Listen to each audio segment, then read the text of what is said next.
My mother's maiden name was Augusta Anna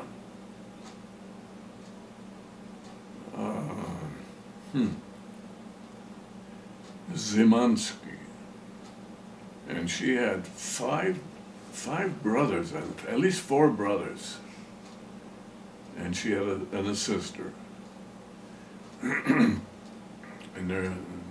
they were all in Germany. And I knew her mother, which would have been my grandmother, vaguely, but I never knew the grandfather, my grandfather. He was deceased at the time when we came on Earth. And a couple of her brothers eventually came to the United States, but the rest of them stayed there. My mother never had the opportunity to go and visit her mother while she was still alive. And my dad always promised her, oh, we'll go back to Germany and visit. But being a farmer, he never could find the time to go. But when her husband, my dad, died, why, the next year she went to Germany, and I don't remember now whether her mother was alive at that time or not, but she had her brothers there. So it was quite an experience for her. Too bad my dad didn't have the opportunity to go back and visit with his old cronies. My dad came from a large family on a large farm in Germany, and the farm couldn't support all the boys, so they one at a time left the farm and went to the city and worked there. And my dad worked in the coal mines there for a short while. And of course he was in the German army in World War I. And then, let's see, I was born in 1918. That's when the war ended. And just a few years after that, why, we all migrated to the United States. This is, what year are we in now? This is 2011, and I'm 93 years old, so I covered a lot of ground. And some of the things I could remember vaguely is my parents left Germany when I was 6 years old. So we came to this country, and my parents had no idea how to speak English. Of course, I was 6 years old. I started school, and I didn't know how to speak English. But they tell me that when people are of a young age, they pick that up real quick, where older people, it takes them a while to pick that up. So I had no trouble with it. As far as coming across the ocean, it took us 10 days. And being only 6 years old, I don't remember much of anything. My parents, that is my mother and my older sister and my older brother, the sister and my mother, they got seasick, and they spent very little time on deck, where I evidently roamed all over the place. And we migrated to Scranton, Pennsylvania. We had friends there. And my dad worked in the coal mines for a year and a half, and he figured that's no life for him. So he bought a little farm here northeast, and then from there on, we just grew. I remember driving horses, plowing with horses, and several years, and then we got the first tractor, and and went from there. And I always tell the story about when we used horses. We went up and down the row, and we got to the other end, why we had to stop and rest the horses. So while the horses were resting, while we sat down and rested too. But then we got tractors, you didn't have to rest the tractor, so you kept on going. And then they put lights on the tractors, so you didn't have to stop at night. So you just kept on adding more and more land and more work. Accumulate a lot of experiences.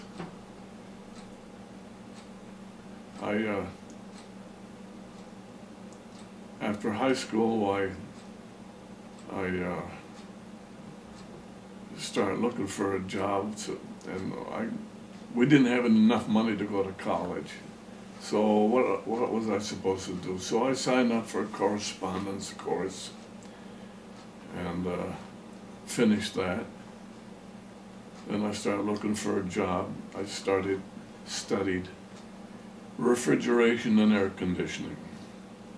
And so when I finished that course, I started looking, and at that time it was hard to find a job. And but a friend of mine had connections, and he finally got me a job as a service manager for Westinghouse here in Erie. And I was there about 2 or 3 years, and I asked the boss, I said, well, what's the future for me here? And he suggested sales and all that, and none of that rang a bell. So then I started going to night school and Erie Tech. And I went to General Electric, and they asked me if I liked to tinker with tools, and so I said yes. So they interviewed me and gave me a job as a locomotive controls testing. And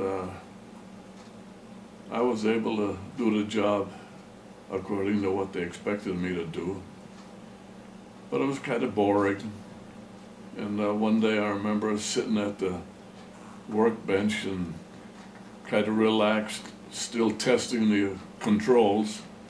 And the boss came by and he said, Bob, he says, I know you're doing a good job, but don't look so damn comfortable. So we had a little laugh on that deal. And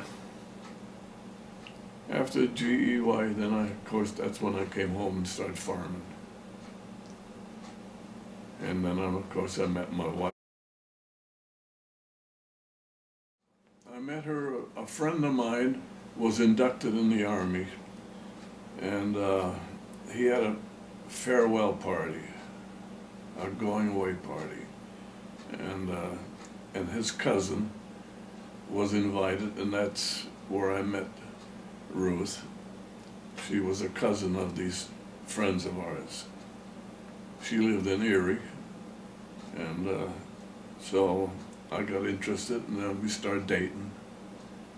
And a couple of years later, we decided to get married. And she had $400, and I had a new car, and that's how we started. And we had no house, so my dad happened to have a house on Main Street in Northeast, and he says, you might as well move in there. And it was a large house. We had no furniture, so we started picking up used furniture. And one day my dad came in and he said, well, just because you got all these rooms here doesn't mean you have to fill them up. So we lived on Main Street for about maybe 6 months. Then I said, this is no life for me on Main Street. I was a country boy. So we started looking for a place out in the country.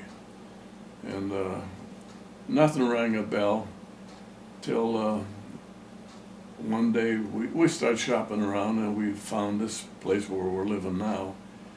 The house was a hired man's house, which was very little water in the basement, no electricity, no facilities, no plumbing. So Ruth and I started fixing it up. First we fixed the kitchen and the bathroom, and then one bedroom, and we moved in. And when we bought a furnace to put in the basement for heat, why, we had to pour concrete on the floor first. So she ran the cement mixer outside, poured the cement down the cellar window, and I was down in the cellar smoothing it out. And that was just one of the operations that we had to go through. And then we put the plumbing underneath the house, and we dragged the big pipe underneath the house, and she held it and I tied it up, and just on and on and on. Friends of ours stopped and looked to see what we were doing, and they just say, "You people are crazy." So we just kept on going. There was no buildings here, but the farm had a lot of good possibilities. Fruit was there, and so we picked and trimmed and sold and was able to make a pretty decent living. And then as the family grew, why, every time we got a new baby, we had to fix up one room. And so that's how the house grew. And finally we got to a point where we ran out. The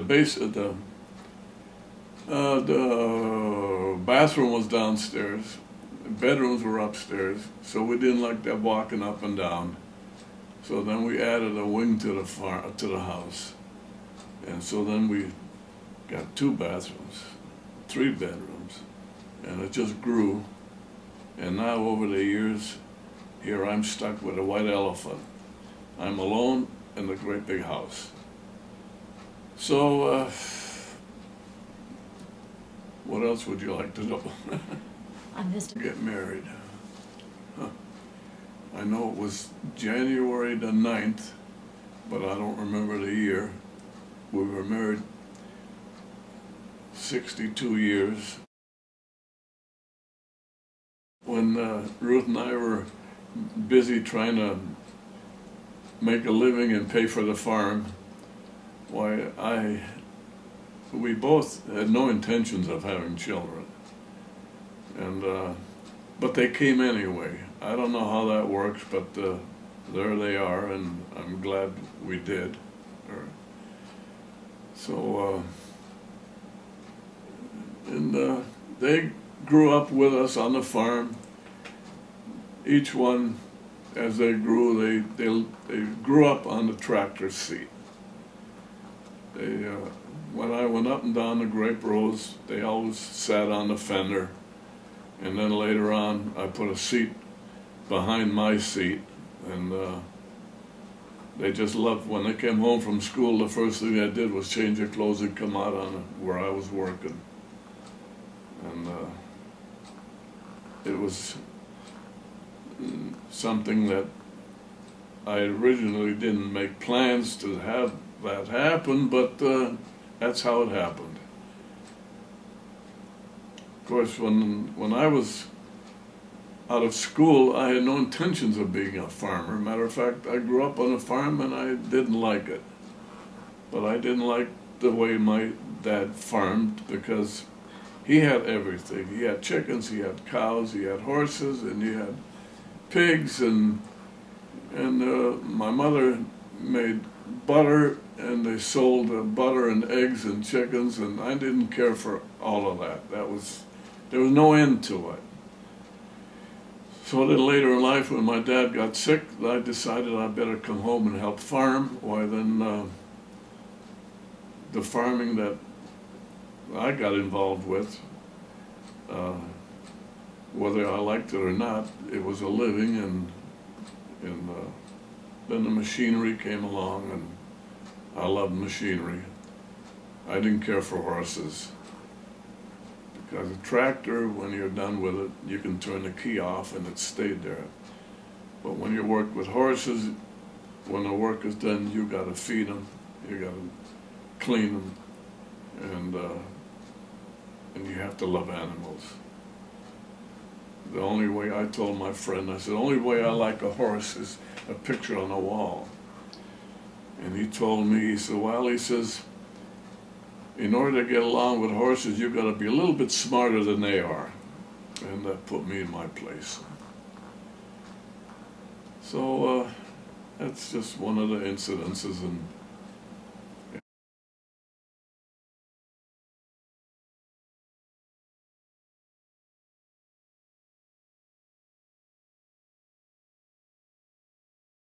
I had an older sister, she's deceased now, and an older brother, deceased. And my youngest sister, Elsie, she was born here in the United States. And her husband died and left her with two children, Tommy and Janine. And they're all settled, but it's interesting that they did not have children. So my sister never had the experience of having grandchildren. So for one reason or other, which I don't know.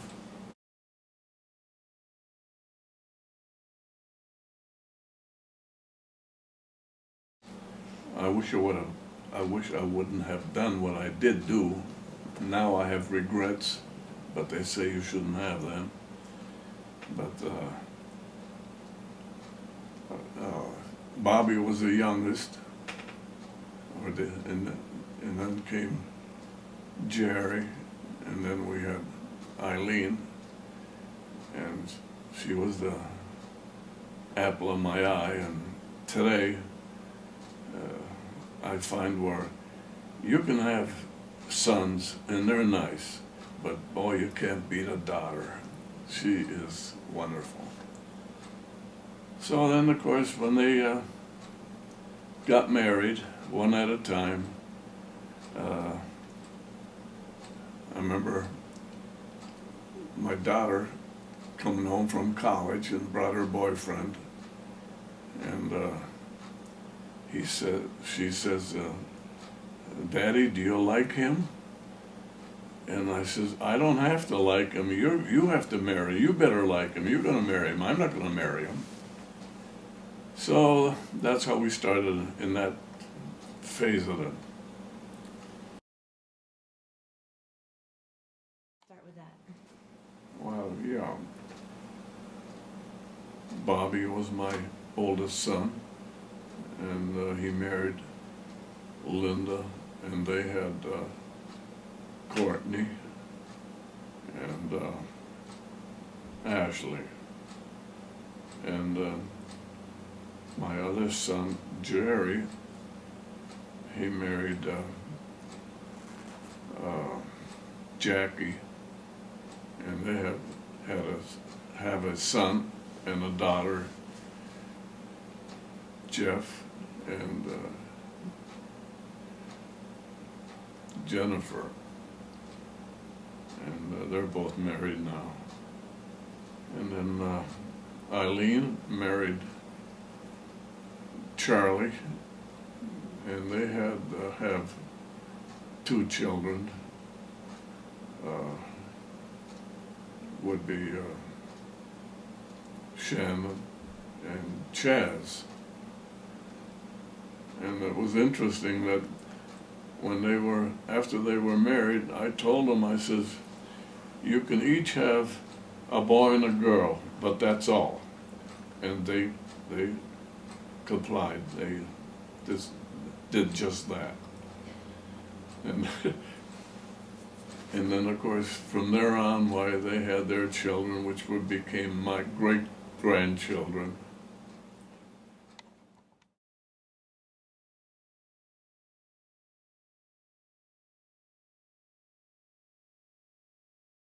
I made a list of, first we had Emma, which was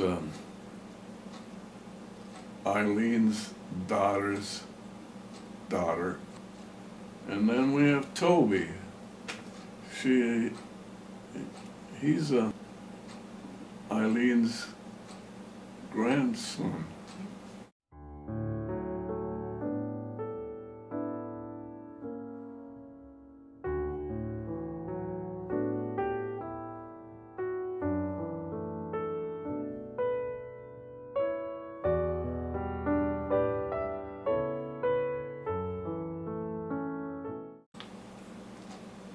Then we had Brooklyn. She was a daughter of Bobby's and Linda's daughter.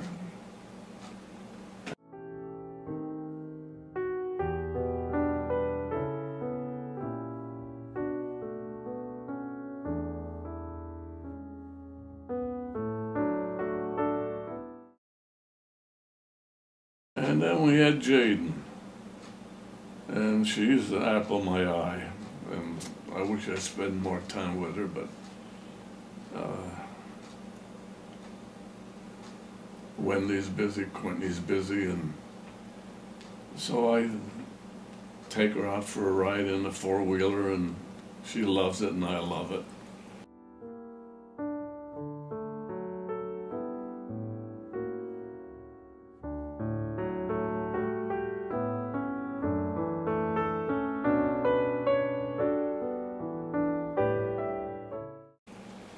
And then we have Zoe. She is Eileen's granddaughter. Yeah.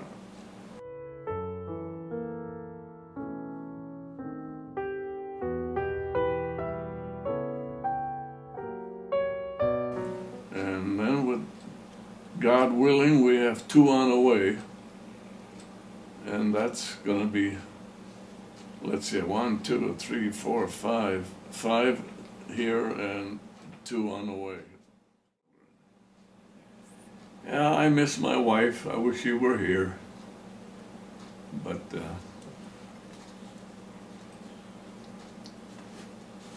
God gave me her, and then God wanted her back again.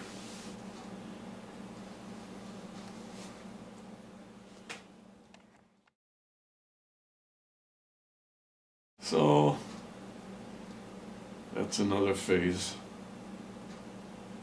And when you look back, all the tractors we bought, and the cars and trucks we bought, of course that kept me interested in farming, modernization, mechanization, and there's no end to that. So that's about